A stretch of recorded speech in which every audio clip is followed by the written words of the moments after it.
lagi bersamamu Bapa melewati semua. Bersamamu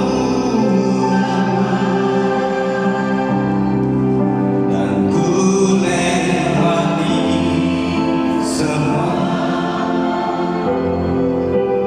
perkenananmu ya. Teguhkan setiap hati kami dan Tuhan,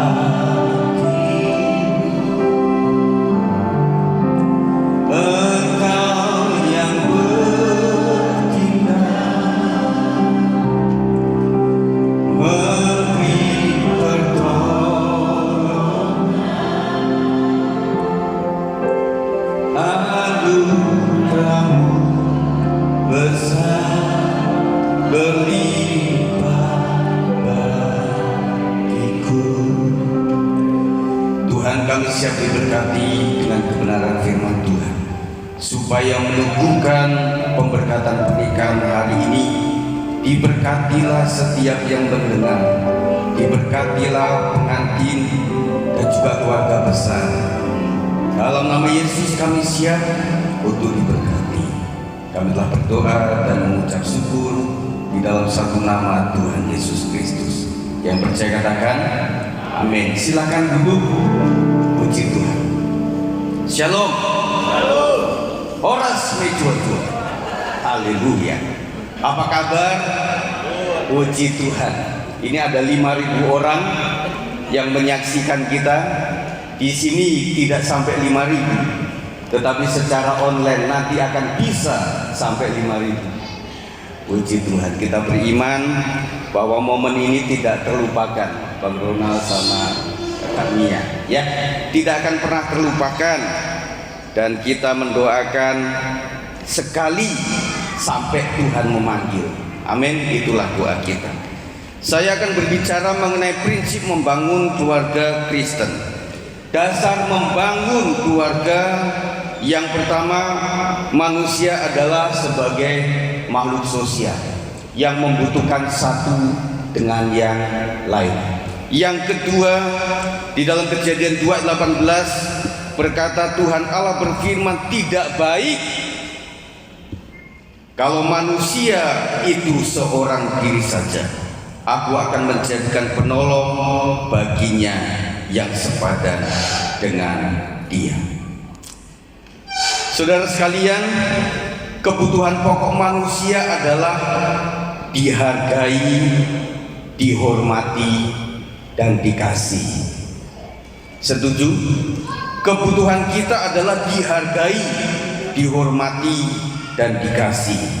Menghargai artinya menilai orang lain atau pasangan sebagai yang penting. Tadi Bang Ronald bilang kepada Mia, engkau sangat berharga. Mia juga kepada Bang Ronald, abangku, engkau juga berharga di mataku. Saudara sekalian, kita melihat bahwa menghargai dan menghormati, yang artinya menjunjung tinggi orang lain atau pasangan dibanding diri sendiri, itu sangatlah penting. Bagaimana mendudukan diri kita seperti orang lain, itu adalah prinsip untuk menghargai dan juga menghormati. Sikap saling menghargai dan menghormati adalah kunci keharmonisan keluarga. Apa artinya harmonis? Di dalam gambaran sebuah musik orkestra namanya harmonisasi. Harmonisasi tidak berarti sama persis. Ada ritmis drum, ada harmonis, ada gitar, ada piano, ada melodis, ada biola, dan lain sebagainya. Ada trumpet, brass section, dan kemudian ada timpani. Ketika kita dengarkan cuma satu, itu kurang indah. Apalagi musik ritmis, timpani rasanya memekakkan telinga kita. Tetapi ketika dalam harmonisasi dibunyikan bersama-sama, itu sangat indah. Demikian pula kita di dalam perbedaan harus mencapai yang namanya harmonisasi. Pertanyaan untuk direnungkan buat pasangan dan juga kita para orang tua. Apakah keluarga kita nantinya akan menjadi tempat yang memiliki rasa kekeluargaan? Keluarga dibangun oleh Tuhan, bukan sekedar hasrat manusia dan keinginan manusia. Tuhan yang menciptakan keluarga. Oleh sebab itu di dalam membangun keluarga kita tidak boleh main-main. Saudara sekalian, keluarga sebagai surga atau neraka itu tergantung kita. Bagaimana hubungan kita dengan Tuhan akan terwujud bagaimana hubungan kita dengan suami atau istri, nantinya dengan anak-anak, nanti kepada keluarga besar. Karena menikah dengan seseorang tidak cuma kepada pribadi seorang tersebut, tetapi menikah dengan keluarga besar.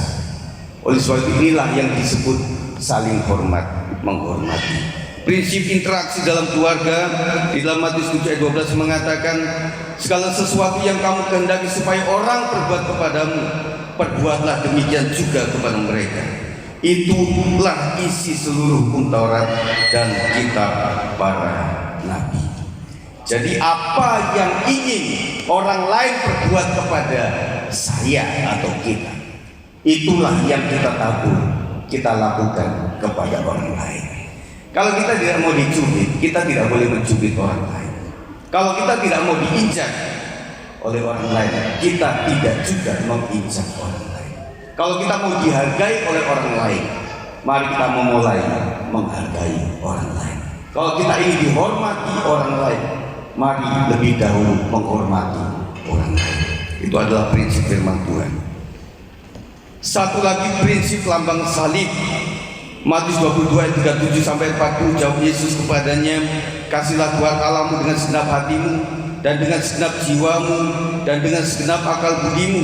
Itulah hukum yang terutama dan yang pertama. Dan hukum yang kedua yang sama dengan itu ialah kasihlah sesama manusia seperti dirimu sendiri. Pada kedua hukum inilah tergantung seluruh hukum Taurat dan kitab para nabi. Hukum Taurat dan kitab para nabi, kalau diperas intisarinya, bagaimana seseorang mengasihi Tuhannya dan bagaimana seseorang mengasihi sesamanya. Lambangnya salib, saudara. Beberapa orang menghina lambang salib, tetapi kita sangat menjunjung tinggi lambang salib dalam rangka mengasihi Tuhan yang di atas, dalam rangka mengasihi manusia. Kasih kepada Tuhan, harus kasih kepada sesama.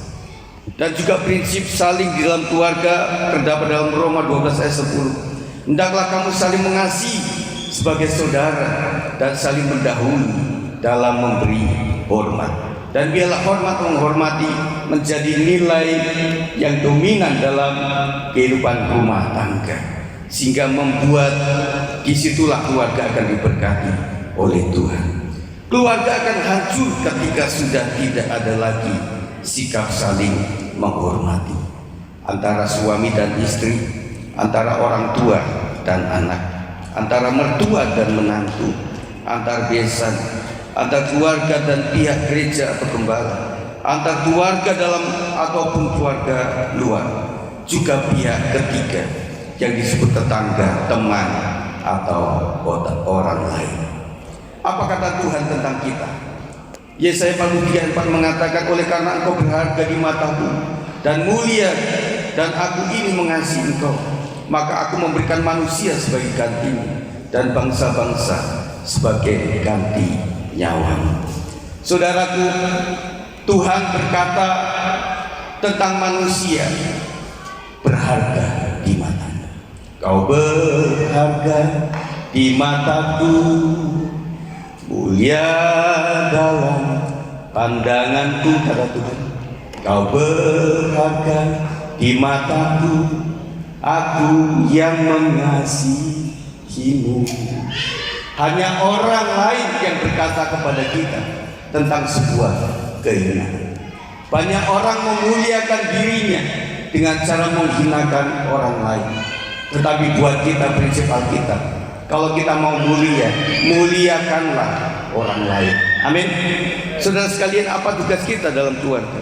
Tetapi jika ada seorang yang tidak memeliharakan sanak saudaranya, 1 Timotius 5 ayat 8. Saya ulang, tetapi jika ada seorang yang tidak memeliharakan sanak saudaranya, apalagi seisi rumahnya, orang itu murtad dan lebih buruk dari orang yang tidak beriman.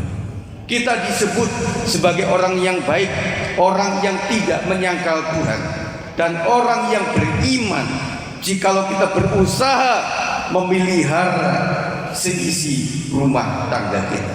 Jadi tugas kita adalah memelihara persaudaraan. Keluarga adalah tempat saling menerima. Keluarga adalah tempat untuk saling mengampuni. Keluarga adalah tempat untuk terus mengasihi. Tetapi kasih yang tertinggi adalah dari surga, yaitu kasih agape. Kasih walaupun meskipun kau begitu jahat sama aku, tetapi aku berusaha untuk berbuat baik. Karena yang menuai, yang saya tuai maksud saya, itu datangnya dari Tuhan, bukan dari orang atau siapapun. Orang jahat sama kita, kita buat jahat, kejahatan kita akan kita tuai sebagai sebuah taburan kejahatan. Tetapi kalau orang jahat sama kita, kita tetap berbuat baik. Yang akan kita tuai adalah upah kebaikan. Siapa yang mengupahi itu? Hanya Bapa yang ada di surga. Jangan peduli dengan kata orang lain. Orang bisa mendoakan kita secara jahat, tetapi kalau kita orang baik, Tuhan yang menjawab doa kita. Amin. Jangan sampai kita takut dengan hal seperti itu. Yang terakhir, saya akan memberikan satu kebenaran mengenai syarat membangun keluarga Kristen. Ada beberapa yang saya sampaikan dengan cepat, saudara. Yang pertama, sebagai syarat membangun keluarga Kristen adalah tidak berkata sembarangan terhadap pasangan. Di dalam Efesus 4 ayat 29 mengatakan, jangan ada perkataan kotor keluar dari mulutmu, tetapi pakailah perkataan yang baik untuk membangun, di mana perlu, supaya mereka yang mendengarnya beroleh kasih karunia. Tugas kita membangun rumah tangga bukanlah untuk menghancurkan, tetapi untuk membangun. Tugas kita bukanlah untuk marah, tetapi ramah. Tugas kita bukan mengata-ngatai, tetapi mengatakan hal yang baik sebagai ekspresi kasih dan pengampunan. Suatu saat di dalam keluarga Bang Ronald akan ada sesuatu konflik.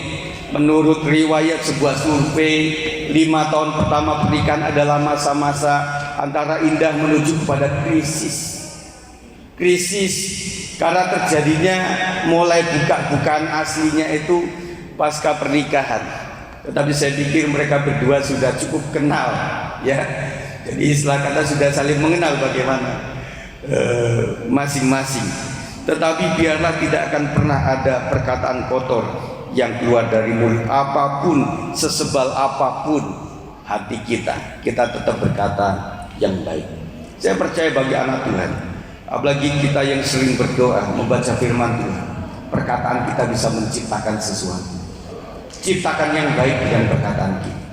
Tuhan Allah menciptakan bumi dan isinya dengan perkataan. Kita berkata terhadap situasi yang jahat dengan berkata baik akan memunculkan sebuah kebaikan. Tetapi situasi baik kita berkata jahat akan menimbulkan, melahirkan situasi yang tidak baik juga. Yang kedua, tidak memanggil nama dengan panggilan yang tidak pantas. Amsal 14 ayat 21, siapa menghina sesamanya berbuat dosa, tetapi berbahagialah orang yang menaruh belas kasihan kepada orang yang menderita. Kalau Mia panggil Bang Ronald apa? Abang ya. Kau panggil ke Mia apa? Mia, iya. Kadang sayang, tapi kadang lupa karena tadi sudah terlalu kenal begitu ya. Nanti waktu menjelang punya anak, udah papi mami atau pepi memi atau dad mom, apalah nanti ya panggilannya itu, atau ayah bunda, nggak tahu lah. Tapi yang penting bukan bunda itu ya. Nah, tetapi istilah kata bahwa panggilan itu sangat menyejukkan buat kita. Abangku, saya bilang, nah, Nah, itu agak beda itu.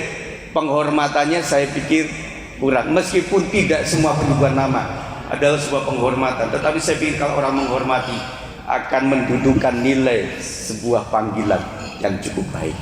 Puji Tuhan. Yang ketiga adalah mau mendengar dan tidak cuma ingin didengar. Yakobus 1:19 mengatakan, hai saudara-saudari yang kukasihi, ingatlah hal ini. Setiap orang hendaklah cepat untuk mendengar, tetapi lambat untuk berkata-kata, dan juga lambat untuk marah. Kita ingin berusaha membangun komunikasi yang baik. Berikan waktu untuk orang berbicara. Berikan waktu kepada Mia untuk berbicara ketika sesuatu terjadi, apa alasan dan lain sebagainya sampai di ujung. Jangan sampai potong-potong. Demikian pula Mia juga dengerin ketika Bang Ronald mengungkapkan sesuatu sampai presentasinya itu selesai. Saya pikir di dalam keluarga, di dalam situasi formal, ketika orang memberikan presentasi sampai selesai baru orang menyangga. Tetapi dalam rumah tangga kadang-kadang terjadi, si istri belum selesai ngomong sudah di-cut sama suami, atau suami belum selesai ngomong tetapi sudah di-cut sama istri. Nanti kalau punya anak, baru anak pulang terlambat, dia baru kasih alasan, baru 20% sudah di-cut sama orang tua. Jadi tidak membuat menjadi pendengar yang baik. Jadilah pendengar yang baik, karena kebutuhan kita adalah untuk didengar. Kenapa ibu-ibu sekalian suka berkomunikasi dengan sahabat atau teman? Mungkin si bapak susah untuk mendengar. Kenapa bapak-bapak suka mancing sama-sama, catur sama-sama, ngobrol sana situ? Mungkin juga istri susah untuk mendengar. Daripada cari orang untuk mendengar keluhan kita, mending si isi rumah tangga yang saling mendengarkan. Oh gitu ya. Nah ternyata ketika sebuah ungkapan sudah selesai dilakukan, tadinya kita mau marah, sekarang kita ingin menangis karena terharu. Selanjutnya adalah yang keempat, mau menerima kelebihan dan kekurangan masing-masing pasangan. 2 Korintus 8:14, maka hendaklah sekarang kelebihan kamu mencukupkan kekurangan mereka, agar kelebihan mereka kemudian mencukupkan kekurangan kamu, supaya ada keseimbangan. Rumah tangga dalam rangka membangun sebuah kerukunan. Di dalam perbedaan bagaimana bisa menyatu, itu yang sedang dibangun. Kita tidak sedang membangun persamaan, karena setiap manusia memiliki sidik jari yang sendiri-sendiri, dan kemudian karakter akan berbeda-beda. Sampai sejauh mana kita punya pengertian tentang pasangan yang sepadan. Orang bilang sepadan itu sama, salah saya bilang. Sepadan itu adalah saling mengisi satu dengan yang lain. Ada kelebihan, ada kekurangan. Kekurangan ditutup dengan kelebihan pasangan. Itu yang paling baik. Kemudian yang kelima, saling memberikan pujian. Kata dalam Amsal 22, hati yang gembira adalah obat yang manjur, tetapi semangat yang patah mengeringkan tulang. Amsal 15 ayat 13, hati yang gembira membuat muka berseri-seri, tetapi kepedihan hati mematahkan semangat. Ketika seseorang sakit, hanya dengan kata anak sakit di rumah sakit, ada di Bandung, kemudian mamanya bilang, nak pagi ini mama mau ke Bandung. Belum sampai di Bandung, anak tersebut langsung derajatnya menuju kepada normal. Karena apa? Karena ada sebuah semangat, mama mau datang, pasti dia akan belikan saya makanan yang sesuai dengan selera saya. Kita membutuhkan semangat dan menyemangati satu dengan yang lain. Yang terakhir, 6, libatkan Tuhan dalam segala rencana rumah tangga. Roma 8:28, kita tahu sekarang bahwa Allah itu bekerja dalam segala sesuatu untuk mendatangkan kebaikan bagi mereka yang mengasihi Dia, yaitu bagi mereka yang terpanggil sesuai dengan rencana Allah. Pak Ronald sama Mia, kita cuma berpesan bahwa apapun bisa terjadi, tetapi percayalah akan izin Tuhan. Tuhan turut bekerja dalam segala sesuatu untuk mendatangkan sebuah kebaikan. Libatkan Tuhan dalam segala perencanaan. Setelah ini punya rencana yang sudah dikomunikasikan, mungkin nanti mau tinggal di mana, nanti mau investasi apa, nanti mau membangun apa. Kita bisa mendengar dan kita mendoakan. Kebanyakan pendeta menangani persoalan yang pada awalnya kita tidak tahu. Tetapi kalau seorang gembala dikasih informasi, Pak Gembala, kita akan membangun ini, usaha ini, dan kita doakan, kita ikut bertanggung jawab di hadapannya. Amin. Untuk kebenaran firman Tuhan, sebelum kita langsung kepada pengucapan janji nikah, kita akan doa sebentar.